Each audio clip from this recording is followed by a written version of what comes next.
नमस्कार दोस्तों, स्वागत है आपका अपने डेली अपडेट्स यूट्यूब चैनल पर। हम बात करेंगे तमाम भर्तियों की लेटेस्ट अपडेट को लेकर जो आपकी पढ़ाई से संबंधित होंगी। अगर वीडियो को आपने लाइक शेयर सब्सक्राइब नहीं किया है तो जल्दी से वीडियो को लाइक शेयर सब्सक्राइब कर दें, जिससे कि आप सभी को इसी प्रकार सटीक जानकारियाँ लगातार प्राप्त होती रहें। जैसा कि मैं अपने वीडियो के माध्यम से लगातार आपको बताते आ रहा हूं कि एलटी ग्रेड की जो भर्ती है उसके लिए विद्यार्थियों ने बहुत संघर्ष किया है और लगातार विद्यार्थी जो है लोक सेवा आयोग जाकर कभी सचिव महोदय से तो कभी लोक सेवा आयोग के अध्यक्ष महोदय से मिलते आ रहे थे और विद्यार्थियों ने लगातार दबाव बनाया था।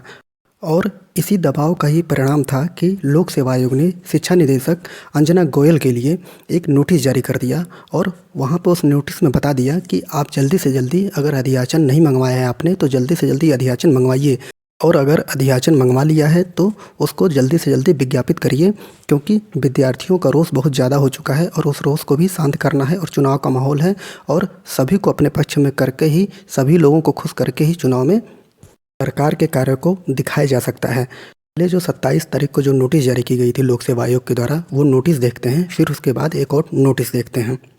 जैसा कि आप नोटिस में देख पा रहे हैं कि 27 जनवरी को ये नोटिस जारी किया गया है लोक सेवा आयोग के द्वारा, और इसमें पॉइंट 3 को ध्यान से देखिए। सीधी भर्ती में सहायक अध्यापक एवं प्रवक्ता पर जिन पद आप द्वारा अधियाचन भेजा जा चुका है, इस संबंध में लोक सेवा आयोग से संपर्क कर इन पदों पर चयन की कार्रवाई करना सुनिश्चित करें। मतलब यहाँ पे दो भर्तियों की बात हो रही है, एक तो सहायक अध्यापक और दूसरा प्रवक्ता, मतलब एलटी की और प्रवक्ता जीआईसी की भर्ती की बात हो रही है। मतलब कि आपका जो भर्ती आएगी दोनों, उसमें एक एलटी की भी आएगी और दूसरा जीआईसी प्रवक्ता की भी भर्ती आएगी।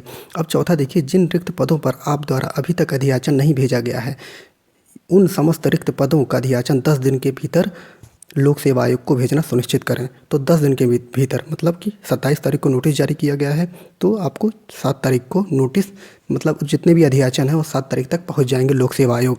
और जितने भी अधियाचन मंगवा लिए गए हैं, बच्चे यही मांग कर रहे हैं कि जो 2018 का जो एलटी था उसमें 3 से 4 हज़ार सीटें खाली हैं और 1200 का अधियाचन लोक सेवा आयोग ने मंगवा लिया है, और फिर ये 2 साल पहले ही मंगवा लिया था। अब जो अधियाचन के लिए पोर्टल खोल दिया जाए और नया अधियाचन मंगवा लिया जाए। अब अगर अधियाचन मंगवाया जाता है तो सीटें बढ़ेंगी। अब सीटें कैसे बढ़ेंगी मैं आपको भी बताता हूँ, क्योंकि ये मान के चलिए कि जो आपका जो एलटी का विज्ञापन होगा वो केवल एलटी के लिए 8 से 10 हज़ार का विज्ञापन होगा और प्रवक्ता के लिए 15 से 2 हज़ार तक का विज्ञापन जारी किया जाएगा। अब मैं अगली नोटिस दिखाता हूँ, वो 28 तारीख की नोटिस है। अगली नोटिस देख लीजिए आप।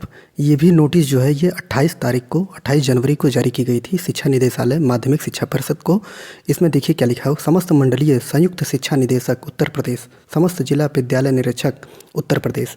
अब ये एलटी के लिए ही, आप देखिए एलटी के लिए नोटिस जारी की गई है। विषय, माननीय मुख्यमंत्री जी के घोषणा पत्र निर्मित 35 एवं अल्पसंख्यक विभाग द्वारा प्रधानमंत्री जन विकास योजना अंतर्गत निर्मित एवं हस्तगत 49 विद्यालयों अर्थात 84 राजकीय विद्यालयों में सृजित पदों में से शिक्षण पुरुष शाखा के विद्यालयों में सहायक अध्यापकों को स्वीकृत पदों का विषयवार आवंटन यहाँ पे दिया गया है। ये जो है ये पुरुष शाखा के लिए है, महिलाओं के लिए नहीं है। ये पुरुष शाखा की बात की गई है। महोदय, उपयुक्त विषयक शासनादेश संख्या इतना द्वारा मुख्यमंत्री जी के घोषणा अंतर्गत निर्मित 35 तथा अल्पसंख्यक विभाग द्वारा प्रधानमंत्री जन विकास योजना अंतर्गत निर्मित हस्तगत 49 विद्यालयों अर्थात 84 राजकीय विद्यालयों में प्रशिक्षित स्नातक वेतनमान लेवल इतने पद का सृजन शासनादेश के क्रम में युक्त विद्यालयों में से शिक्षा पुरुष शाखा के निम्न विद्यालयों के शिक्षण पठन पाठन कार्य सुचारू रूप से संचालित किए जाने हेतु विद्यालयवार निम्नांकित विषयों को आवंटित किया गया है। यहाँ पे जनपद का नाम है, विद्यालय का नाम है, आवंटित विषयों का नाम है। मैं आपको अभी दिखा दूंगा। और भी इस प्रकार आप देख सकते हैं कि 27 तारीख को जो मैंने पहला नोटिस दिखाया माध्यमिक शिक्षा परिषद अंजना गोयल के लिए लोक सेवा आयोग ने जारी किया था, उसमें अधियाचन मांगा जाएगा। अगर अधियाचन उनसे मंगवाया जाएगा और फिर एलटी का विज्ञापन जारी किया जाएगा। और यहाँ पे जो 28 तारीख को है, यहाँ पे सीधे लिख रहा है कि 84 नए राजकीय विद्यालयों की जो है स्थापना की गई। मतलब 84 उत्तर प्रदेश में 84 नए विद्यालय जो हैं वो एलटी ग्रेड के जो विद्यालय हैं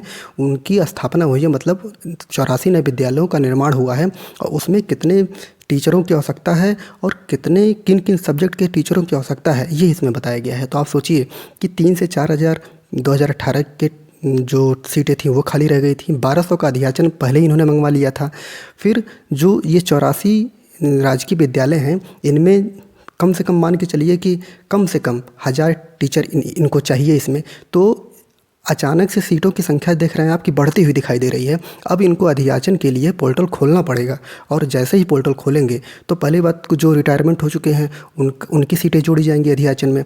और दूसरी चीज़ें कि जो ये 84 विद्यालय जो नए बनाए गए हैं राजकीय विद्यालय पुरुष शाखा के लिए, उनकी सीटें भी तो उसमें जुड़ेंगी। तो आपका जो सीट है, सीट नंबर जो है, वैकेंसी नंबर, वो अधिक से अधिक हो जाएगा। तो आप लोग, मैं आपको क्रमबद्ध पहले स्कूल दिखा देता हूँ, विद्यालय का नाम, आवंटित विषयों के नाम और जनपद का नाम, कहाँ कहाँ पे स्कूलों की स्थापना की गई है और किस किस सब्जेक्ट के टीचर इसमें लिए जाएंगे। जैसा कि आप देख पा रहे हैं, विद्यालय का नाम, शहर, जनपद में कहाँ पे है, और आवंटित विषयों के नाम। लखनऊ में है राजकीय इंटर कॉलेज, शेरपुर चिन्ह लखनऊ में, एटा में, बांदा, लगातार कासगंज, झांसी, यहाँ पर आप कॉलेज देख सकते हैं। और साथ ही साथ विषयों का आवंटन भी देख सकते हैं कि कौन कौन से विषय यहाँ पे पढ़ाने के लिए सीटें खाली हैं। सिर्फ जनपदों का नाम यहाँ पे बोल देता हूँ, आप लोग अपना देख लीजिएगा। कन्नौज, शामली, अमेठी, सीतापुर, सोनभद्र, बिजनौर, अयोध्या में 2 हैं, महोबा, मेरठ में 2 हैं, गोरखपुर, सहारनपुर, रामपुर, हापुड़, मेरठ, संत कबीर नगर। और ये आप नोटिस देख सकते हैं कि 28 तारीख को अंजना गोयल जी के नाम से ही ये नोटिस जारी की गई है। तो आप ये समझ सकते हैं 27 तारीख को अंजना गोयल जी के लिए लोक सेवा आयोग जारी करता है, फिर एक नोटिस 28 तारीख को जारी करता है, और उसके बाद बताया जाता है कि 10 दिन के अंदर अगर आपको अधियाचन मंगवाना है तो मंगवाइए।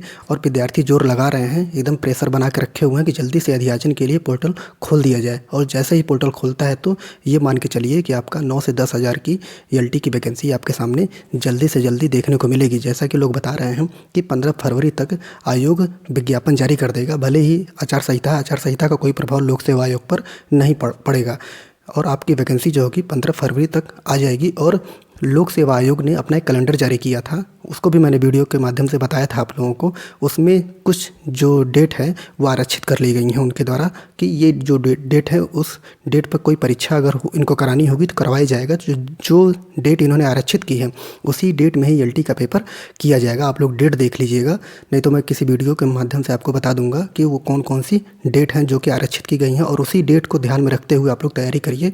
क्योंकि ये मान के चलिए कि अगर फरवरी में इसका विज्ञापन आ जाता है 15-20 फरवरी तक, तो ये है कि मई तक आपका इसका पेपर ले लिया जाएगा जल्दी से जल्दी। तो आप लोगों के सामने बहुत ही, समझ लीजिए कि बहुत बड़ी वैकेंसी आने वाली है ELT की। तो चाहे TGT के विद्यार्थी हों या ELT के, क्योंकि सभी जो B.Ed किए हुए हैं सभी के लिए ये बहुत बड़ा सुनहरा अवसर है एक तरीके से।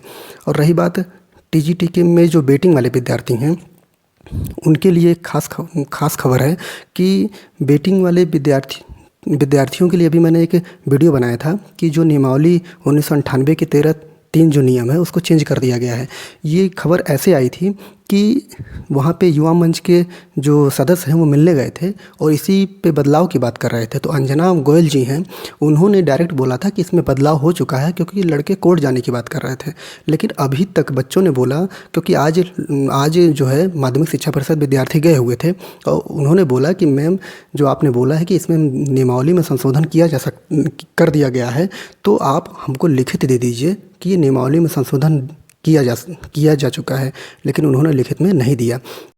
अब विद्यार्थी इसी बात को लेकर कंफ्यूज हैं कि अगर कर दिया गया है, उस नियमावली में संशोधन कर दिया गया है, तो अंजना गोयल जी हमको लिखित में क्यों नहीं दे रही हैं। और जाहिर सी बात है उनको लिखित में दे देना चाहिए। और विद्यार्थी अब ये भी सोच रहे हैं कहीं बच्चों को कोर्ट जाने से रोकने का बहाना तो नहीं है कि बच्चे कोर्ट ना चले जाएं और इनको मजबूरी में वो जल्दी से जल्दी करना पड़े। अब जो भी होगा विद्यार्थी तो कोर्ट जाएंगे और उनका वो हक भी है कोर्ट जाने का। और कोर्ट जाकर अगर वो नहीं मानते तो कोर्ट जाकर विद्यार्थी, अगर वो हो चुका है तो भाई बच्चों के सामने प्रूफ दे दें। बच्चे कहाँ अल्लाह गुल्ला कर रहे हैं, बच्चों को संतुष्टि चाहिए और बच्चे अपना तैयारी करेंगे, क्योंकि ELT की वैकेंसी आने वाली है और TGT PGT की दोनों की वैकेंसी आने वाली है।